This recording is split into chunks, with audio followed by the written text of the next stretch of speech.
Greetings out there, comics fans. Nick Cicada here, back at you yet again with another fantastic comics review. That's right, I'm returning back to my roots and reviewing yet another comic release. This time we're going for The Sandman by Neil Gaiman. And if my thoughts on Neil Gaiman weren't clear enough from my recent video about the accusations leveled against Neil Gaiman, I don't think very highly about Neil Gaiman's body of work. I'm making this video specifically because there was one comment on the Neil Gaiman video suggesting that I go into exactly why I dislike the Sandman line of comics, and I figured, what the heck, why not? So for the purposes of this video, we're going to be looking into The Sandman, the classic series, and I put classic in air quotes here, by Neil Gaiman from the 1990s. Let's get right into it. You know what this is.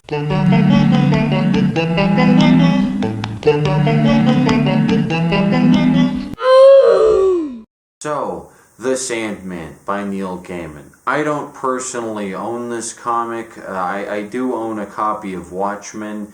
I didn't buy it.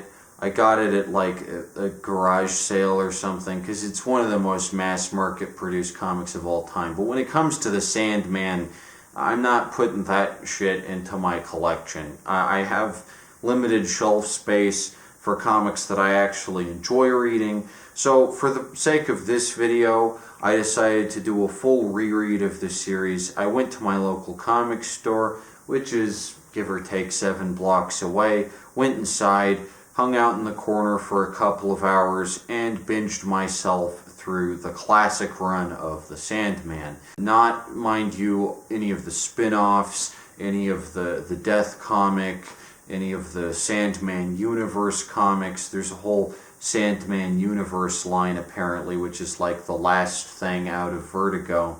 But I'm not going to be reviewing that. I'm just going to be reviewing classic, basic Sandman for the purposes of this review, who, as we'll find out, isn't actually classic basic Sandman. So let's explore that. Before I started making this video, I was under the impression that even though the Sandman series is an extremely derivative, crossover-heavy type series with very few original ideas in it, where Neil Gaiman basically just goes in and utilizes all the intellectual property that DC has at its disposal to prop himself up, I at least thought that Dream, the main character of the series, was an original character. That at the very least, if the series is full of crossovers with other shit, the Sandman himself is, you know, Neil Gaiman's invention. But I was surprised to learn, upon looking into it and doing my research, that the Sandman was actually created by Gardner Fox in 1938. I'm talking about the original Sandman here, the guy with the fedora and the gas mask. Now, this is a pet peeve of mine in comics. Whenever someone assumes that I'm talking about the modern incarnation of a character, when I mean the much better Golden Age variety. Like, for instance, whenever I mention Daredevil, everyone assumes I'm talking about the Matt Murdock version, when really I mean Bart Hill, who's the way fucking better Daredevil. And is a character I like way more than Matt Murdock from Marvel Comics. So it's really no surprise that when I started doing research for this video, and I went and read some of the original Sandman comics from the 1940s, I was wowed and dazzled by the quality of the writing in the original Sandman stories, which were for the most part published in Adventure Comics, which is a forgotten variant of the DC lineup. Wonder Woman's in Sensational Comics, Batman's in Detective Comics, Superman's in Action Comics, but Adventure Comics was for more obscure heroes like, I think there's Slam Bradley in one issue, who of course is the detective character created by Siegel and Schuster before Superman, and you've got Hourman in there too. Our Man, much like the original Sandman, Wesley Dodds, is one of those superheroes who always shows up in a group lineup of the Justice Society of America, or JSA. I just never knew that that character was called the Sandman. I've always known Dr. Fate and Red Tornado, but I didn't know that that specific character was the original Sandman. So, surprise, surprise, Neil Gaiman, plagiarist hack extraordinaire, isn't the first one to create a character called the Sandman for DC Comics. Now, that is a very generic name, and of course there's the folkloric precursor to both, but damn, I prefer the Wesley Dodds version created by Gardner Fox. Just a cooler character all around. Like, that gas mask, that's some icon shit right there. And he actually sprinkles sand around, so it's like there's a reason why he's called that. I don't get why this emo who calls himself Dream also calls himself the Sandman.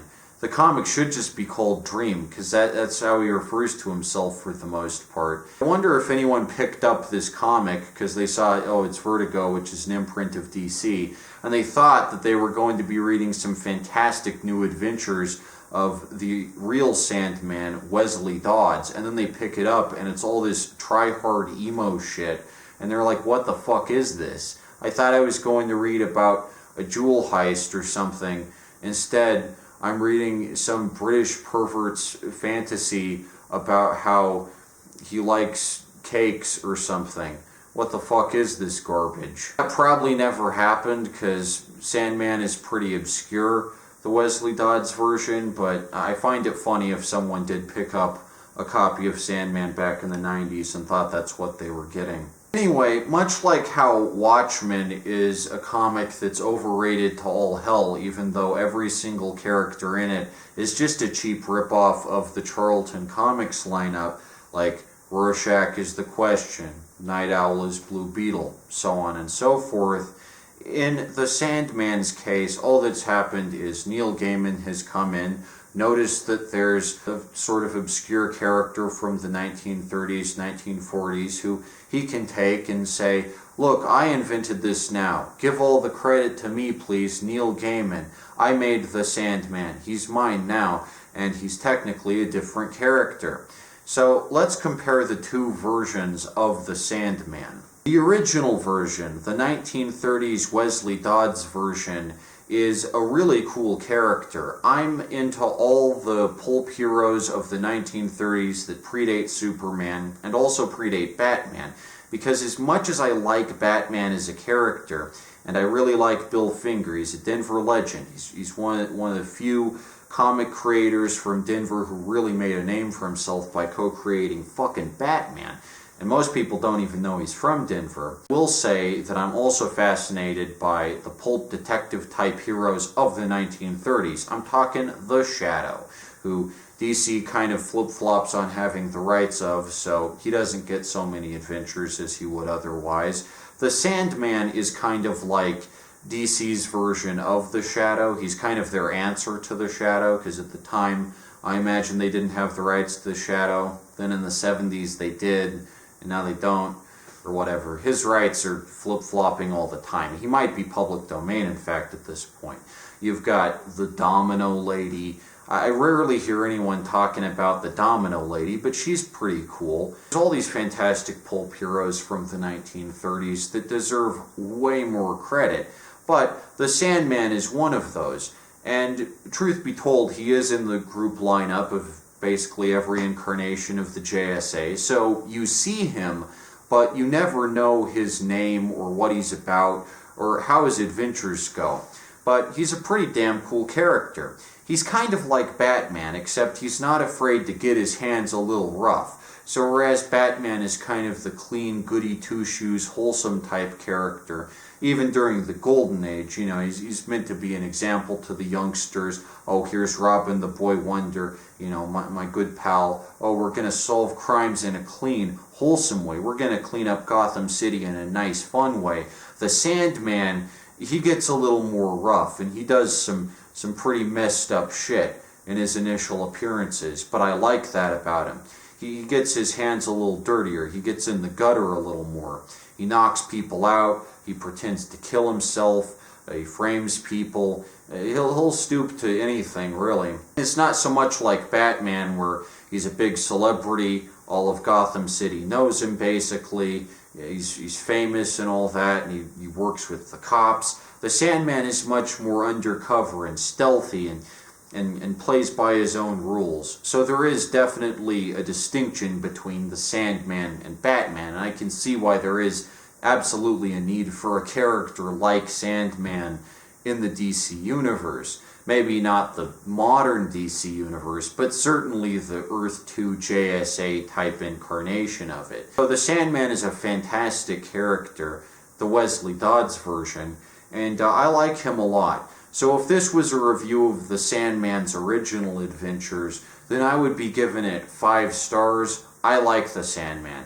Maybe not as much as Domino Lady or the Shadow. I mean, the Shadow is basically the GOAT of this type of character, but for what it's worth, it's a pretty damn good DC Comics version. I also feel it's worth giving credit to Gardner Fox for creating the Sandman. Whenever I'm around comics fans, I hear, oh, I like Alan Moore. Ooh, I like Grant Morrison.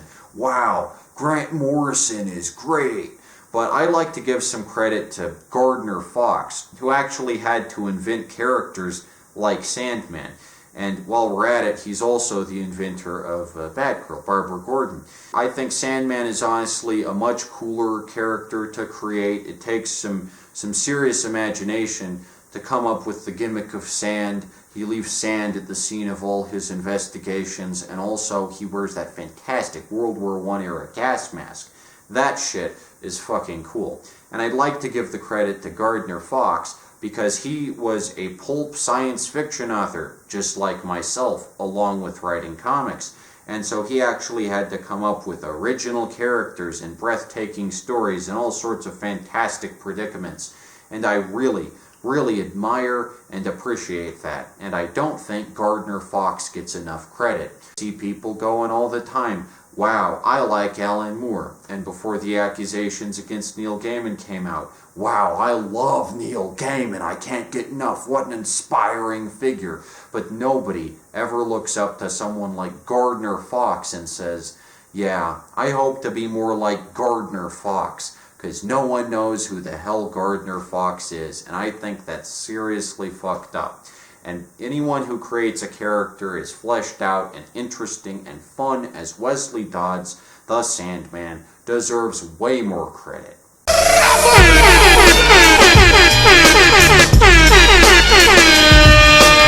Okay, so with that out of the way, then let's talk about the shitty, plagiarized emo garbage written by Neil Gaiman in the 90s. I'm talking The Sandman. I'm talking Dream of the Endless. Okay, we're talking about Dream. Not the Minecraft streamer Dream. We're talking the literal personification of Dream, the Sandman. The emo-looking guy. You've probably seen him. So, the first time I read The Sandman, I was probably about 14. I definitely read Watchmen first before The Sandman, but upon a reread, The Sandman is a serious slog to get through. I remember looking at one of the covers of The Sandman in the comic shop the first time I read it, and I was struck by the cover, and I didn't think it was beautiful or anything, because I don't like the style of this guy who does the Sandman covers. He's the same guy who did the entirety of Arkham Asylum, Serious House on Serious Earth. His name is Dave McKean or something. Dave McLean, Dave McBean. Doesn't really matter. Point being, I don't really like his style. I think it's seriously uggo. So I was scared that maybe once I read it, it would all be that. It would all look like that inside. But thankfully, the inside art is a little more coherent. One thing I will say is, I don't like a comic book that has a really fancy-ass looking cover, and then you open it up and the interior art is by someone completely different, and it looks cheap as fuck. Which The Sandman is kind of a case of that, I do have to say. When you compare the painted cover that's all snappy and and fancy and shit. Like I said, I don't even like that style, but obviously it probably takes a little more effort for what's-his-face to make that cover than the inside, which just looks really scratchy and hollow by comparison. And I do like a good-looking cover. I like, for instance, like Alex Ross. Those covers are very immaculate. They do look good, but I wish that more often a comic would just have the interior look like the exterior. That's one reason why, for instance, I do like Kingdom Come, actually, is because it's all Alex Ross, and it looks really good. I think the original Sandman, Wesley Dodds, is actually in there somewhere in one of the lineups on the chapter headers. It just looks immaculate from front to back. And the Sandman, on the other hand, you just got the surrealist, oh, I'm so artsy type shit covers by Dave McFeend or whatever. And then on the inside, you've got this really bare bones looking, really minimalist at times art that does not adequately capture whatever Neil Gaiman was going for. I'm not sure exactly, but hey, I suppose he was happy with the end result, so that says something about him. I feel this is worth pointing out, and this isn't on Neil Gaiman because he's just the writer. Another thing is, I don't respect people who work in comics who can't both come up with ideas for how the story should go and also draw them. Like Bill Finger, I'll give credit to, he came up with ideas about Batman, plus, you know, he drew Batman a lot, and I think more cartoonists and people who work in the comics field should be able to both draw and write, because comics are a marriage of art and writing, so if you can't do both, then what the fuck are you doing making a comic book? The fact that Neil Gaiman only writes this comic really sours it for me. It's like, you can't even draw your own shit. You can't just put pen to paper and draw this scraggly emo. You have to have someone else do it for you. Okay, Neil. Yeah, you're such a visionary, such a fucking genius. Alright. This is worth pointing out, though. The art is seriously off-putting. It's so caricaturish. At points, the proportions are so off. Like, the first time the Sandman manifests, it looks like he's 3 feet tall or something. His shoulders are really broad, but it looks like he's 3 feet tall. Oh my god, bro. Oh, hell no, man. What the fuck? One could say, oh, that's just because he's dreamy. Oh, he's in the dream state, so he kind of mushes around. He doesn't have constant proportions, but the thing is, the normal human characters don't have reliable proportions either. The art is really inconsistent. People tell me all the time that my human characters look stupid or whatever. Hey, at least I know how to draw like a thin, tall person and then not draw them as like a short, squat person. Even Scott Free, Mr. Miracle, who appears in one of the first couple of issues, you know, he should just look like a normal guy. He does when Jack Kirby draws him, because Jack Kirby knows how the fuck to draw people. But in this case, he looks like a joke. He looks like a puffy abomination. Oh my god, bro. There's just something about the art, and again, Neil Gaiman didn't draw it, but the artists who did draw this, they're not so good. This isn't such good art. It's very exaggerated at points. It really takes me out of the story. Again, one can make the excuse, oh, he's in the dream realm. Everything's all gooshy and squishy.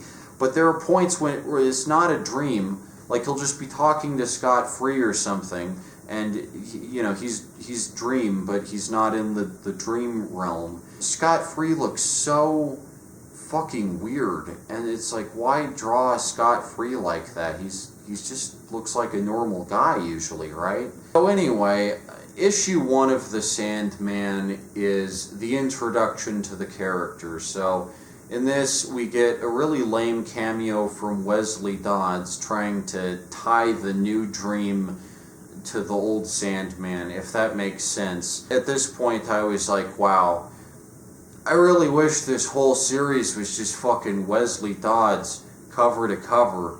That'd be a series I would read. but instead we move straight past Wesley Dodds and we get informed that there are these people that are sleeping for like an entire century, and they stay asleep because I guess the Sandman is imprisoned in a magic ceremony or something. I think, wow, this is such an interesting fucking concept for a story. People who stay asleep for 80 years. Wow, that sounds cool. But no time to talk about that, because that's just the first issue. We don't have enough time to linger on that interesting concept, because we've got to get all these sweet-ass cameos from all the other DC lineup, all the DC intellectual property that Neil Gaiman is here to pillage and steal from as he pleases, because he gets free reign to do whatever the fuck he wants with these characters, and he's so damn creative that he's going to come up with something cool to do with all of them. So, the second issue introduces Cain and Abel from the House of Mystery series in the 1970s.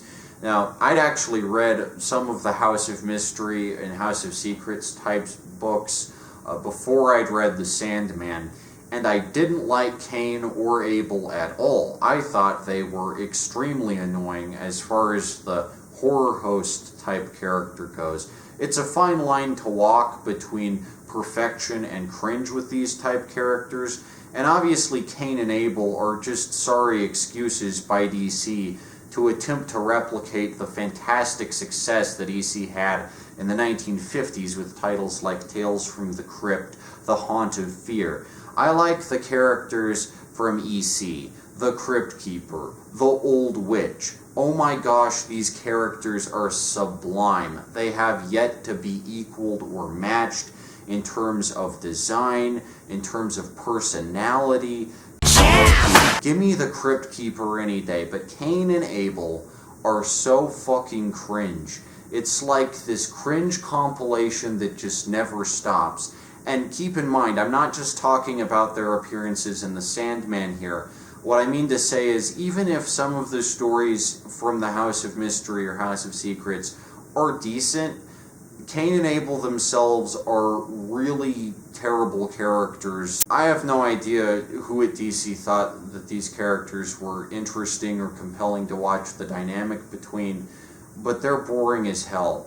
Along with, I guess, like, there's a witch character with them, and then there's Destiny, who's like one of the endless, I guess. Neil Gaiman reworks that. He just stands there, and he's just a mindless lump like Lurch. I mean, Lurch has more life in him than fucking Destiny. So, the House of Secrets and House of Mystery have never been a favorite of mine. In terms of horror comics, just get an EC reprint. Just get some Tales from the fucking Crypt. You're going for the House of Secrets? Like, what the hell are you on? Oh yeah, in issue 2, after breaking free of his constraints, I guess the Sandman visits Cain and Abel, and they're in the House of Secrets, and they're just as cringe as ever.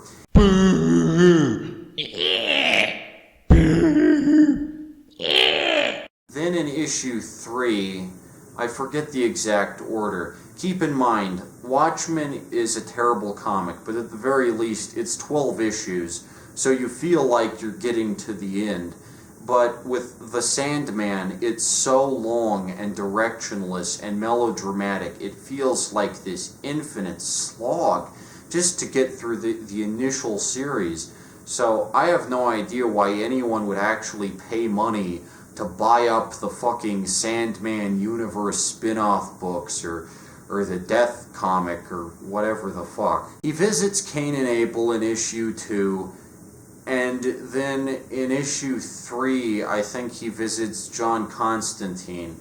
I don't like John Constantine as a character either. I don't like any of these British type characters like frickin' Captain Britain, Miracle Man. This is a diet soda ass Cadbury travesty right here. And to think that Neil Gaiman has his comic, The Trenchcoat Brigade, where he puts Dr. Occult next to fucking John Constantine. Give me a break. Dr. Occult is a way cooler fucking character than John Constantine, because he was created by Jerry Siegel and Joe Shuster. real cartoonists, back when comics were comics. Now we're talking, oh, it's John Constantine. Oi, mate, I have sex with the devil. Blimey, governor, I drink a lot. I'm so fucking interesting. That's my John Constantine impression. I think it's pretty good. So, the Sandman interacts with John Constantine. John Constantine's got to have a cameo appearance in every single Vertigo title because he's Alan Moore's creation. Hey, at least there wasn't already a character named John Constantine roaming around in the obscure DC Comics character collection like Neil Gaiman did for Wesley Dodds. But I don't like John Constantine either. So this crossover is a real failure on both fronts because we've got two British characters here, except one's like more of an emo than the other, I guess is the only real difference. One represents Alan Moore, whose comics and outlook on life are really boring. One represents Neil Gaiman, whose comics and outlook on life are really pretentious. So we've got the best of both worlds here.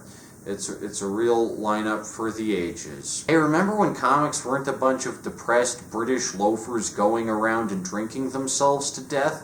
And we had characters like Wesley Dodds as the Sandman, Dr. Fate, Our Man, Mr. Terrific, etc. Well, those days are long gone because we've got figures like Neil Gaiman here, shoving his imagination down all of our throats. He's such a visionary. It's not like, you know, Jerry Siegel, Bill Finger, Gardner Fox. Forget those guys. Those guys were Americans. What do Americans know? We don't drink tea. So anyway, in issue 3, he goes to scot-free, Mr. Miracle, like I said. And then there's Martian Manhunter there too. I guess this was during the DeMatteis run of Justice League International, which, as I pointed out in my Human Target video, is my least favorite incarnation of the Justice Society or Justice League, period, flat, because it doesn't have Superman, doesn't have Wonder Woman, Guy Gardner frickin' sucks, but I guess it's that incarnation of the Justice League. Yawn. Then, after that issue, he goes to hell. No, wait, he goes to hell first, that's right. He goes to hell. It's drawn in a really off-putting way. I don't mean to say that a depiction of hell shouldn't be off-putting, but I mean off-putting as in really cringe and try-hard, and it barely even looks like hell. I mean, it definitely looks like Neil Gaiman's vision of hell or whatever, but it doesn't look like an intimidating place at all. I recently read a Star Trek comic where there's a telepath on board the Enterprise, and he turns one of the decks of the Enterprise into Dante's version of hell from the Divine Comedy. And oh my gosh, that comic has a fantastic depiction of hell. For those of you who've never read it, it's in the volume of reprinted Star Trek comics called Who Killed Captain Kirk. And there's a fantastic depiction of hell in that. And going from that straight into the Sandman's depiction of hell is a real disappointment, because this shit looks watered down. It looks like a Saturday morning cartoon. All the demons look like fucking Dr. Seuss creatures. It looks like fucking Whoville. So anyway, the Sandman goes up to the devil. And for a minute you think it's going to be pretty cool, but then the devil is this hot redhead type guy. I think in the TV version he's blonde, although I could be wrong. I've only seen a few promotional photos for that overhyped piece of shit when it came out. But anyway, in Neil Gaiman's mythology, the devil is this really hot, ripped type guy. He's all handsome, he turns around. The Sandman isn't quite as hot. The Sandman looks more like, you know, Davi Vanity or Ronnie Radke or something. But Lucifer looks kind of like Richie Cunningham, maybe. Beefy Richie Cunningham. Oh, if it were only that easy. Things have changed in hell since you were last here. Anyway, he turns around and he's like, I'm Lucifer Morningstar. And then the Sandman keeps calling him, like, Lightbringer. Again, this is a character that Neil Gaiman pretends is his own intellectual property. Even though it's just Lucifer, it's just the devil. I've seen this guy a million fucking times. So anyway, I'm getting ahead of myself. The Sandman gets his mask back, which is a gas mask type thing. Again, shamelessly admitting that Neil Gaiman is just rehashing this fantastic character, Wesley Dodds. And it wasn't Wesley Dodds' idea to start wearing the gas mask on his own. No, you see, Neil Gaiman's insanely OP character, who's way more powerful and interesting than basically every superhero in the entire DC universe combined, and has the powers of omniscience because he's practically a god. He controlled everything. He's the reason Wesley Dodds wears the gas mask. He gave Wesley Dodds the idea to become the Sandman. It's kind of like how in the newer Batman comics, instead of Batman's parents' death just being a cruel twist of fate, just being a random occurrence and it could have happened to anyone, it's all conducted by Barbados, the demon or whatever. Most fans of Batman don't like that. They like it better when it's just one random Joe Chill and there's no plan or anything. But now it's Barbados behind Batman's origin. Well, answer me this. If you dislike that origin for Batman, where everything is calculated and cosmically planned from the beginning by this millennial-old entity, why do you support The Sandman by Neil Gaiman, where he just takes this older, cooler character and just says, my character's better, and he made all of it happen, too, and he's basically God? It is so cringe. Neil Gaiman just inserts his imagination, again, down all of our throats, by just insisting that his character is the coolest in the DC universe, even though we've never heard of him until now. And I guess the excuse is that, you know, he's locked up for all of the 20th century in his little dream prison. Well, here's a tip, Neil Gaiman. You can just make a new character and have him be cool for the 21st century. You don't have to insist that he's existed all this time, even though nobody's fucking heard of him. That's just cringe to insist that your character is older and more established than he actually is, or even remotely suggest that he has any connection in any way to fucking Wesley Dodds, the GOAT of Sandman. Come to think of it, there's also the Sandman from Marvel Comics, the Spider-Man opponent. I guess Marvel probably would have sued at some point, or DC would have sued Marvel, because DC's Sandman did, of course, technically come before the Marvel Comics version, but then the new Sandman from DC comes after the Marvel Comics version. You probably can't trademark a name like the Sandman, so I guess both companies just get to have their respective Sandmen, and neither one really bothers the other, but it's confusing nonetheless. Add to this, of course, that there's also the new Sandman, Sandy Hawkins, who's the original sidekick of the Wesley Dodds Sandman. So there's technically 4 Sandmen, or 5 Sandmen, because there's also a really short-lived one in the 1970s.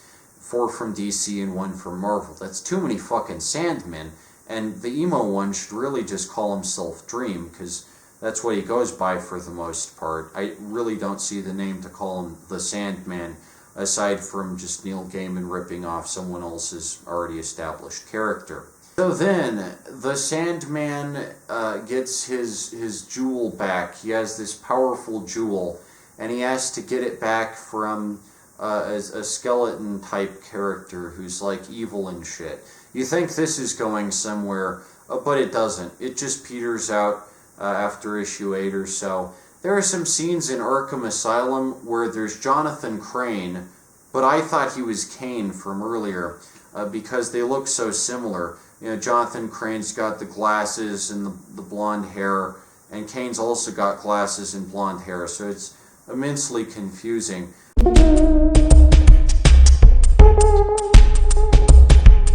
But that's in Arkham Asylum. Tries and shoves in as much of the mythology of the DC universe as possible. And then the Sandman defeats the Dr. D skeleton guy, and he gets his jewel back. Then from there, we go on to more adventures, and I'm not going to relay them here. It just gets more directionless and meaningless and boring over time. And you get sick of it pretty fast because Neil Gaiman is clearly under the impression that his character, his creation, is the most important, big-time, massive shift that the DC Universe has ever seen. If you dislike how The Rock says that Black Adam is going to change the whole power structure of the DC Universe, he's going to up the game, oh wow, Black Adam's here, he's going to revive the DCEU, then you shouldn't like The Sandman, because that's exactly what Neil Gaiman is doing here. He's just coming into this pre-established continuity, inserting his own insanely OP-type overpowered character, just saying this character is the most important. He hasn't been here all this time, but you're going to be wowed and razzled. He's way cooler than Superman, Batman, Green Lantern, all the characters you like, because he's emo. Given that we've already gone over the artwork, how does the writing of The Sandman stack up? Well, it's about as terrible as you would expect for a Neil Gaiman type project. The writing is ridiculously complicated, very confusing at points. You can barely tell what's going on. A straightforward type comic, a well-written comic, like EC Comics, Tales from the Crypt, The Haunt of Fear, etc., you can tell exactly what's going on because it's stated very clearly in captions and word bubbles and the like. But The Sandman wants to be zany and surreal and out there. So Neil Gaiman goes for some very unorthodox approaches in telling the story, and as a result, it's an incoherent mess. As I said, the initial premise of the first issue, where all these people sleep through basically an entire century, is pretty damn interesting. If the series was just about that, and there wasn't all this filler where the Sandman has to cross over with every single character in the DC Universe, I'd kind of be along for the ride. I'd be like, wow, here's a character who's about dreaming. Okay, he goes on a sleep-related adventure that ties into his powers or something. But no, he's got to interact with Martian Manhunter, Mr. Miracle, and the Devil, of course, the world's most interesting character who totally hasn't been done to death. Oh, I'm the Devil. So what you get is this really confused, directionless hodgepodge. There are certain arcs that last multiple issues and then end immediately, and there's other arcs that feel like they should last multiple issues, but they only last one issue, and you can tell that Neil Gaiman is just making it up as he goes along. I know that in his Masterclass trailer he says that writing is like driving in the fog or whatever, and every so often the mists will clear and you'll be able to see the road ahead. But ideally, you should at least have some kind of idea what you're going to do in your comic series before you start writing it. You shouldn't just meander along until you come to a reasonable stop and you just poop out and say, well, my character's done now. This is the end. There isn't a satisfying, structured story at that point. As much as I dislike Watchmen, I will give it this. You can tell that Alan Moore at least had an idea of the ending when he started. He doesn't just have the characters bumble around for dozens and dozens of issues, as is the case with The Sandman. Although, you know, it's supposed to be dreamy, hence why the Sandman talks in these really wavy black word balloons that have a white border around them. This reminds me of how whenever Rorschach talks in Watchmen, his speech bubbles are all gushy. I don't really like that. I don't like characters who have a particular speech bubble gimmick.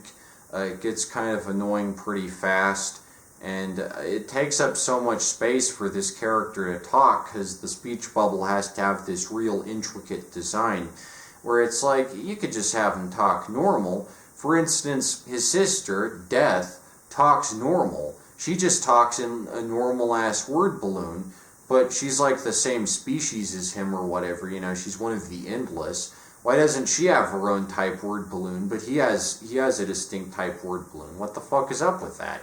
It's just this weird stylistic choice that makes very little sense the more you think about it. Anyway, the character of Death is introduced, I forget if she's introduced in issue 8 or 9, but obviously she's one of the big draws of the Sandman franchise because, according to Neil Gaiman, Death isn't the Grim Reaper. I think he'd look kind of like, the Phantasm in the DC universe or something, but no.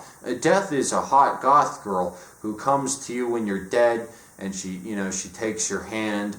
I can definitely see why this is Neil Gaiman's idea of Death. Living in the 90s has the songs you know, the songs you love, and the songs you just can't live without. It's amazing nobody assumed that he was a sex pervert before all this, because this is such a stupid fucking idea for how Death is supposed to be. I like to think that Death is like Robert Redford in the Twilight Zone episode where he appears to the old lady. I think Robert Redford is a comforting enough presence. Death doesn't need to be an attractive goth girl with the mascara and the onk symbol on her shirt. It can just be Robert Redford. That's good for me. Robert Redford can guide me into the afterlife.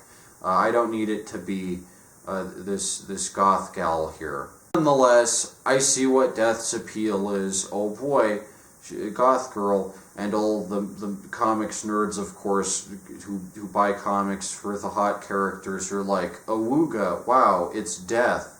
It's the hottest Death I've ever seen. Wow, I want to die now. She's so hot. I really think there are more creative ways to depict Death as an entity. It's been done.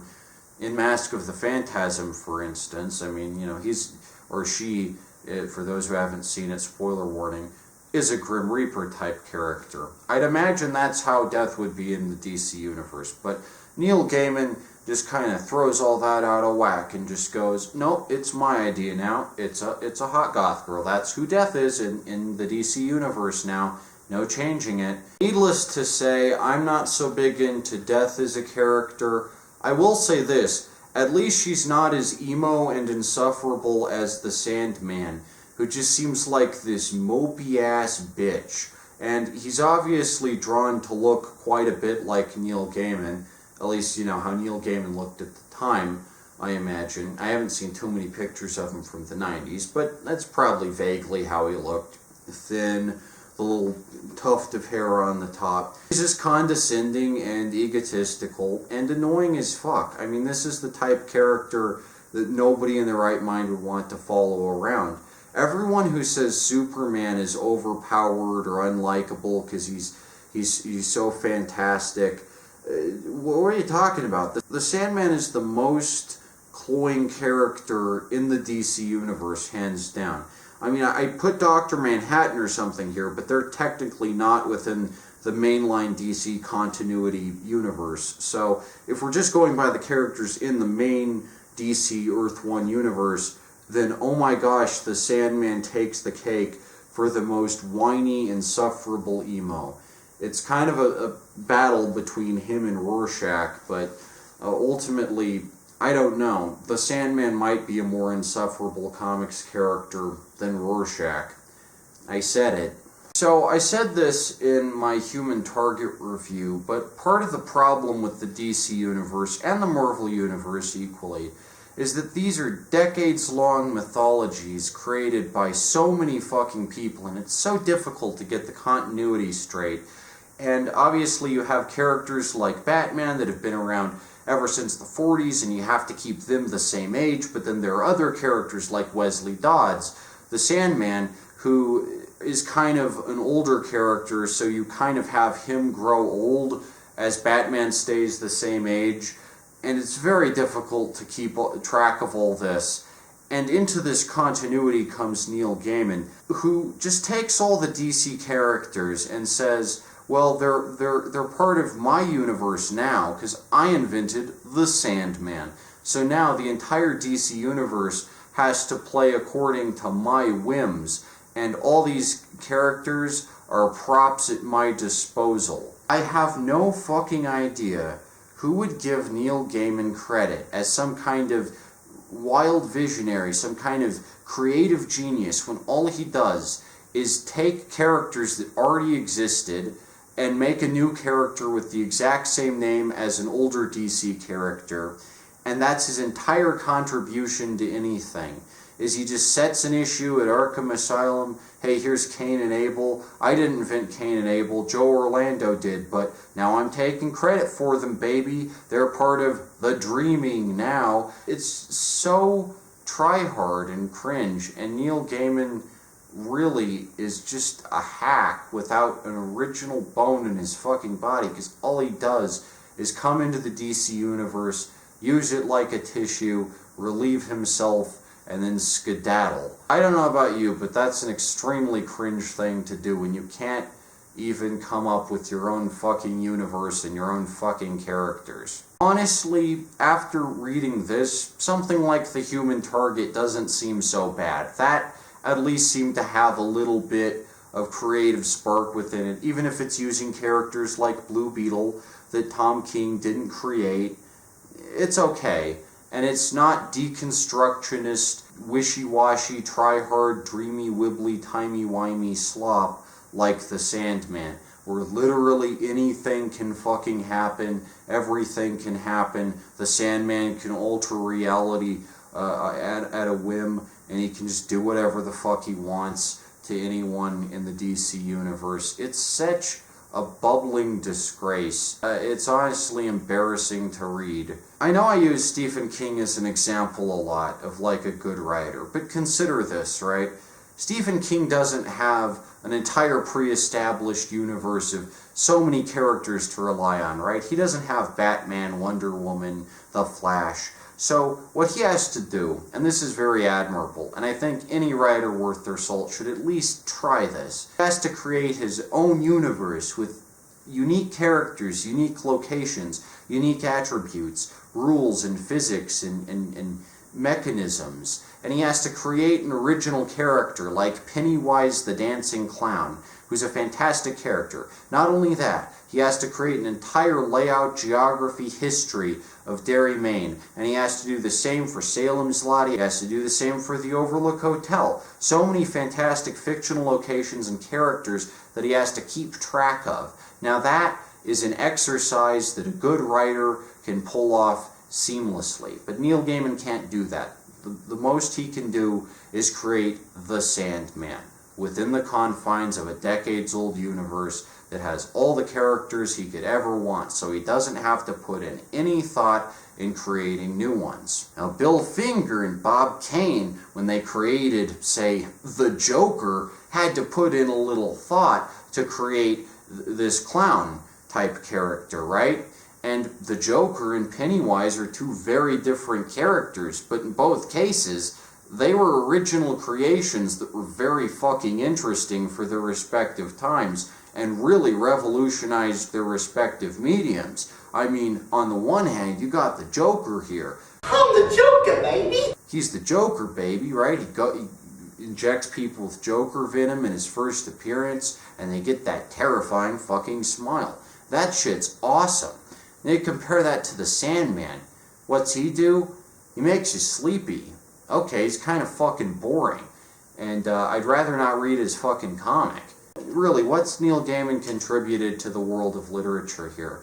I find it very sad that a lot of people say they read the Sandman comic specifically for, like, artistic inspiration or something, when there are so many better comics you could read for artistic inspiration and really get a good idea of how to make a great comic.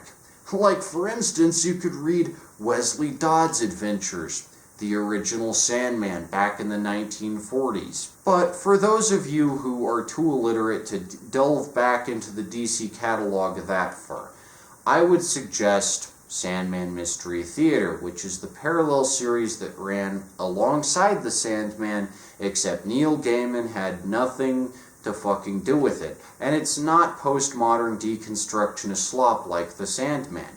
These are very straightforward stories told with the original Sandman, Wesley Dodds, and they look pretty cool. They have a nice pacing. Each story is split up into 4 or so issues. You just get the idea that they're trying to tell a decent mystery story.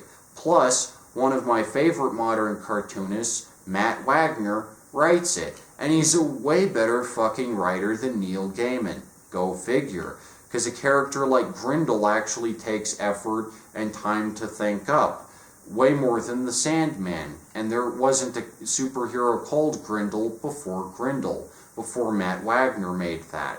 So Sandman Mystery Theater is actually pretty good. Not as good as the original Sandman comics, but for what it's worth, way better than the Sandman, and Wesley Dodds should really be the Sandman that anyone remembers or gives a shit about. He's a founding member of the JSA, you know, so he should get a little more fucking credit than this emo type wannabe.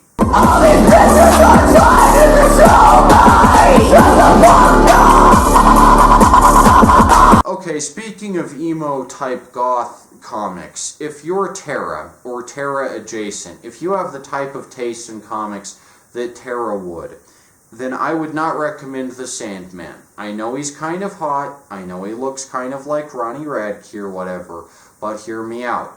Read The Crow, the original Crow comic, because that comic, not only is it written and drawn by the same guy, but it's actually based on a real death. So it's actually kind of poignant and meaningful.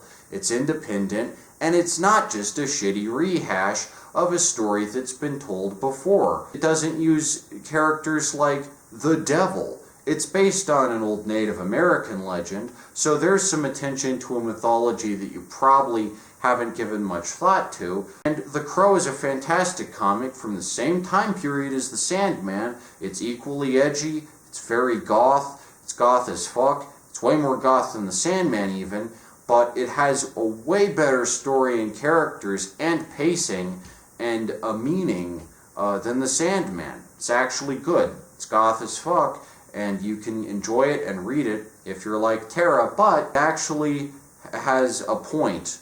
Unlike The Sandman, which is a bloated exercise in futility. It's an elongated fucking mess.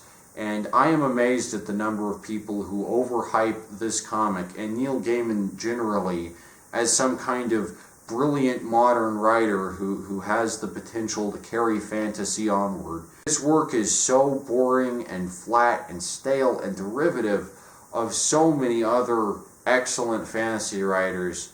I don't know who gives him the time of day, and he's certainly not at his best in comics. As far as this medium goes, he has no idea what the fuck he's doing, and Sandman Mystery Theater with Matt Wagner has him way beat. Like, the stories in there are far superior and better illustrated too. The proportions aren't as off either. Anyway, that's my review of the Sandman comic. I'm kind of amazed I hadn't reviewed the Sandman by now. But yeah, total emo cringe, goth slop, tripe of the day from Neil Gaiman, who is just a total overrated hack, and it's embarrassing the prevalence that this character has gotten, especially considering there's already a much cooler and more interesting Sandman out there, who you've probably seen, you just never noticed him.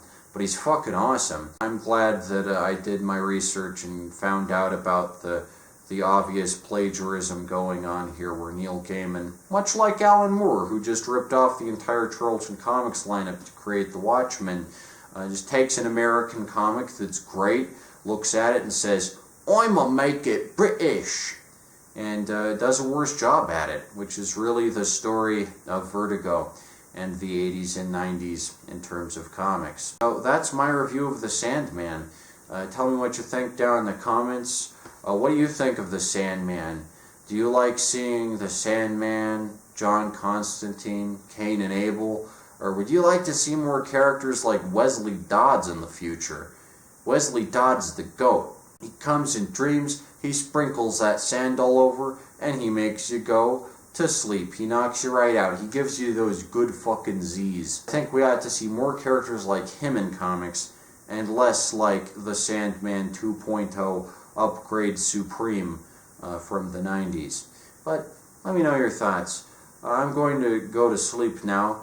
Pleasant dreams, and have a fantastic night. Zzz.